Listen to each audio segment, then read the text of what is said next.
kami ngayon sa Wisu, mga ka-OFW. Kawawa naman yung dalawa kong kasamang bago. Nalipali. Ito mga matanda na ako, yung mga wawais na to.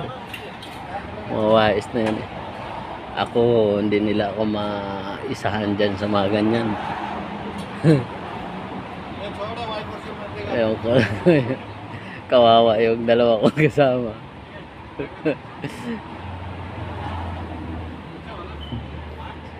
Sila yung napilitan umano umakyat sa taas tinuturuan kong maging wais, ayaw maniwala. Diskarte lang yan ginawayan, ginagamitan sila ng